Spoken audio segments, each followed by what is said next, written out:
Hey, this is Notser, and today we're going to be talking about the Mainz. This is the premium tier 8 German light cruiser. This is hopefully the final version of the ship because I think it's outstanding. It's a really solid version of a light cruiser for the Germans, and the strengths that they have: extra penetration, German hydroacoustic, the short-range torpedoes. It all works out very well that they can go after a lot of DDs effectively, have good consistent shell arc, good consistent hit chance, and they don't need any extra uniqueness to make this viable in this tier bracket. Normally, light cruisers that are 150 to 155, they require IFHE to get enough penetration so that 32 millimeters is not a big deal. But not the Germans. So that's the appeal. This is my Hindenburg commander, in fact, and clearly I don't need IFHE because I already have 50 millimeters of penetration on my Hindenburg. Only makes sense to just stick the same commander down here, benefit from the unique traits, you know, the jack of all trades 10%, and the 19-point nature of the commander, and, you know, go from there. So we engage the Farragut, who did try to capture D. He obviously tried to smoke. He retreated just before he died, and conveniently for him, he is not among the players that need to queue back into a game, but we don't see him. And I obviously want to know roughly what he's doing, so I end up setting up my spot just in between the two bases, both C and D. We've got a friendly division mate going after the C point, Gedzeki, and my torpedoes are going towards D, just sending them out. You know, you never know if it's going to be helpful. And obviously, D point being captured. First sign, use hydroacoustic. I don't have angle for this, but someone should. Thank you. Thank you, Richelieu, for having the angle to take him out. And, you know, just like that, there's only one enemy DD left. Last spotted somewhere north of C point. And that hydro ended up working out real nice. The German hydro, it's a love-hate relationship. I hear the calls for defensive AA. And I understand, it's a light cruiser. It should be solid in AA defense. It's okay, especially at 4 kilometers inside. That's the same strengths as the Admiral Hipper. You plainly see that I have a fighter. And part of the reason I have the fighter is just because there's no other choice.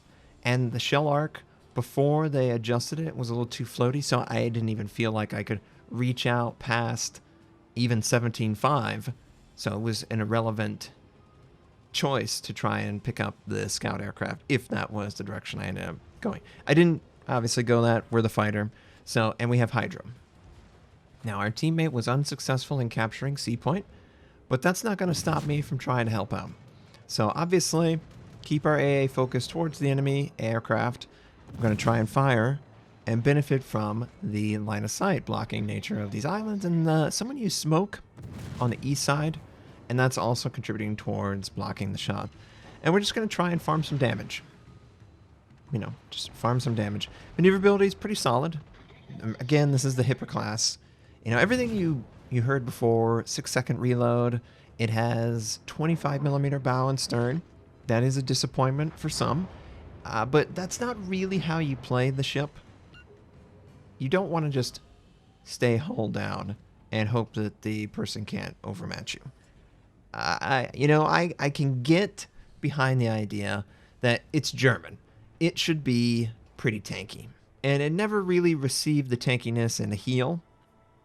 But the damage output certainly has been improved over the testing.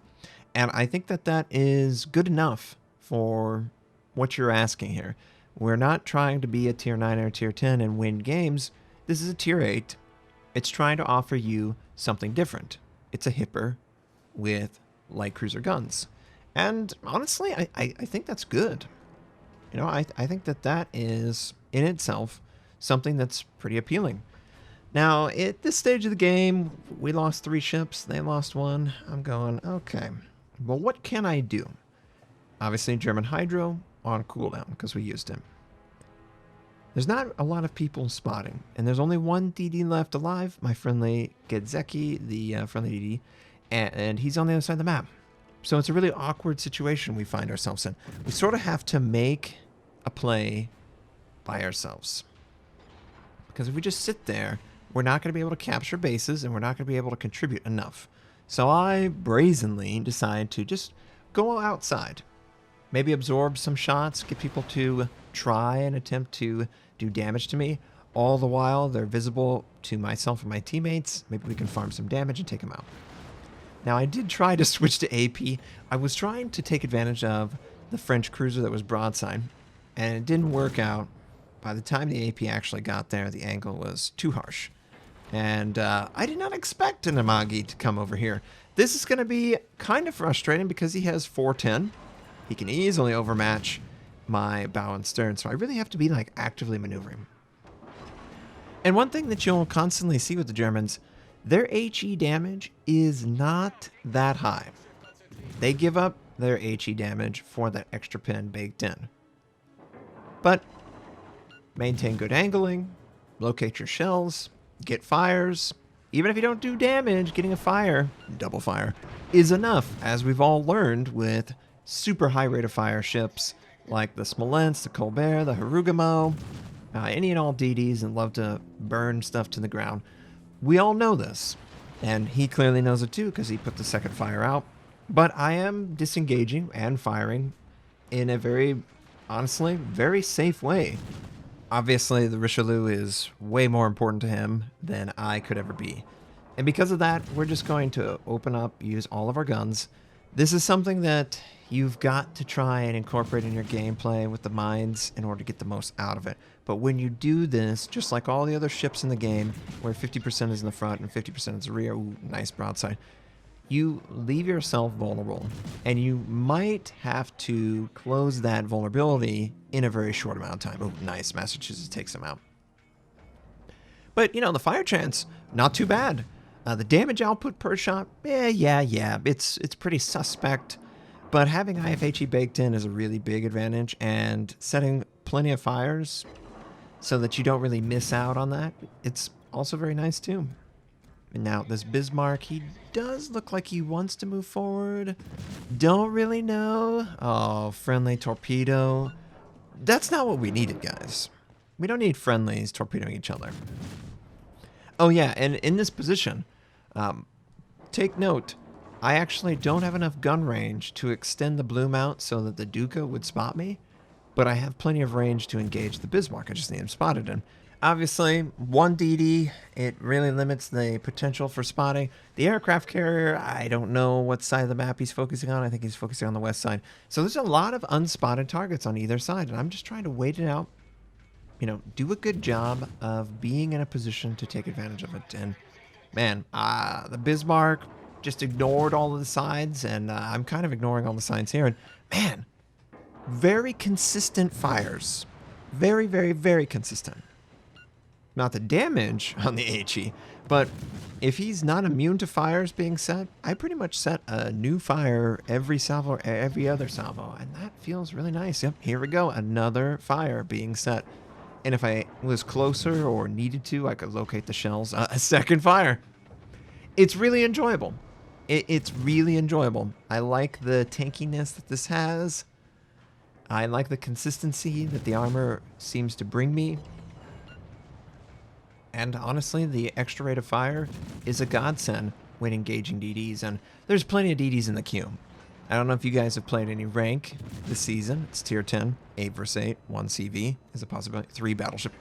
And we've had a lot of DDs. And DDs with really, really fast moving DDs. Now, the Worcester, the Minotaur, the Brits and the Americans, they have a high shell arc. It takes them a long time for the shells to get there. They're like cruisers, though. They're sort of designed to hard counter DDs, but a lot of DDs are designed so that they can mitigate it through their speed. And the Germans are faster. The Soviets are obviously even faster with the Chapayev, but that's a main line. It's a different ship. It definitely doesn't have the tankiness here. The gun velocity is good enough that I feel pretty confident helping out against those same DDs that put a lot of effort, and they really emphasize gun velocity to engage them. And, you know, there's just some ships that are just not good at it. And the Americans are definitely not good at it. You've probably discovered this all too well with your Des Moines in some ranked game matchups with the Kleber. Now, we're going towards C point, B point, Still ours. D point, not captured.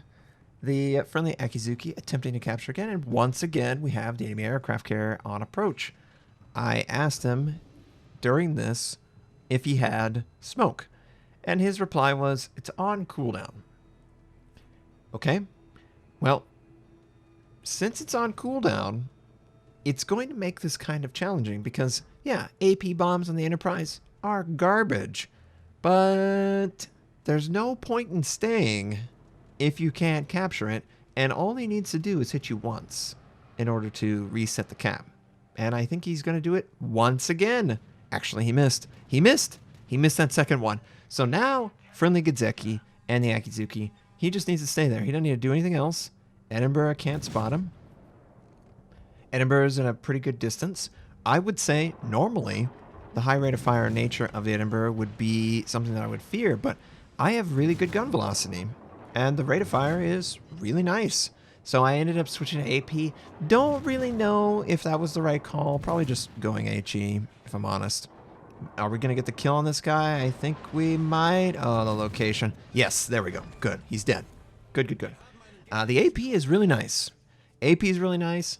Honestly, the changes they've made, the rate of fire and the AP, both of which are nice. That I can definitely see that they work out and they're effective, and I think that's great. Obviously. Oh, wow. Effective premiums that aren't completely broken in one way or other. Is this a dream? Is this what we're looking for? It feels like a dream because the Odin was the same way for me. I feel like the Odin's super solid. Mainz is super solid. The Puerto Rico is a super solid ship. So the last couple of premiums, they've really, honestly, done their homework in making sure the balance is there. And I'm hoping that will continue. And we run into a key. We're going to angle tank this guy. I like to kind of slow roll this. I'll go half speed, go full speed, half speed, switch in and out. While he's on reload, I obviously am going to use all my guns, and they're going to go very well. I could, if I wanted to, switch to AP and locate my shells at the top of the hull, and it would honestly do very nicely. But I'm trying to get that fire. And yeah, it's consistent enough that I can pretty much feel like a fire is going to come eventually. And I like that. I like that feeling. I can't say the same for some of my lines. Maybe American light cruisers, not quite as burny. They don't just catch on fire all the time. I definitely feel like this is near the upper echelon on fire chance against the targets, and I like that. And, you know, the location's good on the guns. It really works very well. Just the damage output. The damage output is something that does come into it. Whenever you're engaging a DD, you might notice with the mines that it takes, you know, twice as much shells to hit the target, because the HE shell for the light cruiser Germans just doesn't do a lot of damage. That is a drawback, but I don't think it's a bad drawback because, oh, firing more shells, higher fire chance. You know, it sort of works well with each other. Its fire chance is high enough that you can relight fires consistently, but you need to land multiple shots on the target because your HE is so low damage. So, you know, I don't know that it's a downside. I don't know that it's something that I feel like I'm missing out on with the HE damage of something like a Japanese light cruiser, because the fire is just great. I'm so surprised by how consistent I can set fires to the enemy. And the key's taken out. 125,000 damage done, 3 kills. You know, not bad. Not bad at all. I'm really, really liking this ship. So, another comparison that players might make is Prince Eugen. Prince Eugen is a tier 8 hipper that has a pretty average reload, but it has a heal. And that heal, coupled with its tankiness, it has a lot of survivability and recovery. You don't have that in the mines, obviously. But for all of the disadvantages, you have light cruiser guns with pretty high rate of fire, especially compared to the Prince Eugen. I think it's almost double. This is 6 seconds. I think the Prince Eugen's 12 seconds, if I'm not mistaken, 10 seconds. But regardless, double the rate of fire, double the chance to set fire. And, you know, that coupled with the overabundance of Smolensk and Colbert and Kleber and all these gunships just trying to burn people to ground, it ends up pretty nice. And, ooh, are we able to tank this guy just enough? And I did I don't know why I'm firing AP at this, but if I would have just fired HE, it would be easier. Angle tank! Angle tank! God, could we kill this guy? Please! Please kill him! Really? Really? Gonna take that away from me? Armor's good, though. Armor's good. It can definitely weather the 203 storm. And I like that. I've always liked that about the Germans. I always felt like that was exactly what they were supposed to do. They were supposed to have the ability to do that. And oh, hello, here's some more AP possibility. Probably should open up with HE, but yeah, that AP seems to work just fine from this angle. He just needs to open up a little bit. And we're trying desperately to not take the final blow, but we get the Citadel as he shows too much side. Because it's a light cruiser, it's not going to overpin on those smaller ships. Smolensk, the French, all those cruisers that are thinner, the Italians. It works well against those targets as well. And yeah, I think we're going to win this game. Z-23's over there. AP changes were great. Reload's fantastic. Love the fact that I don't have to have a specialized commander to get the extra penetration. Fire, clearly it's stout. 15%, 15 fires in this game. Normally I don't have any fire chance whatsoever. And I just can't wait. I don't know how this is going to be sold. But it's a super solid tier 8 for the Germans. And yeah. Yeah. I'm almost confused. Wargaming, it's like, are we good? Is this German Odin's good? The Mainz is really solid. The German dispersion's looking pretty good on the test server. I think we're good. I think that we actually might have some good German premiums and non-premiums. Just, it's a good German vibe feeling. And I'm obviously happy because Germany, their ships, I like playing them. I like the traits that they have. I like the tankiness. I think that's very appealing, very attractive. Because, you know, when you're trying to differentiate, you got damage per minute, you got utility, you've got tankiness. But tankiness is something that a lot of players, they overlook on the lighter side of ships. You know, they'll probably do more damage than actually mitigating. But mitigating is just as important, if not more important, to your team's success. Because when they're engaged with you, and you can cover that and not die immediately, other players can shoot. So just like a battleship staying spotted, these German ships, and hopefully the British heavy cruisers, and the battle cruisers, they all can be there, providing that sort of active spotting and active combat engagement. And the Mainz does that great. So, you know, it was a great game. Really happy with it. Mitigated really well. Good, solid AA. Obviously, 4 kills. Almost a Kraken. 2,245 base XP. 15 fires. This is solid. We got some Citadel. Maybe we could have stood to fire a little bit more AP, but, you know, overall, really great. Thanks for watching. If you'd like to check out more of my content, you can click the most recent or the most relevant uploads. You could also choose to subscribe to my channel. We do daily World War videos, first impression, how-to, news, and review related. My North American recruit invite is on the screen. You can take advantage of that. I stream at twitch.tv/Notser. Thank you, have a wonderful day, and I'll catch you next time.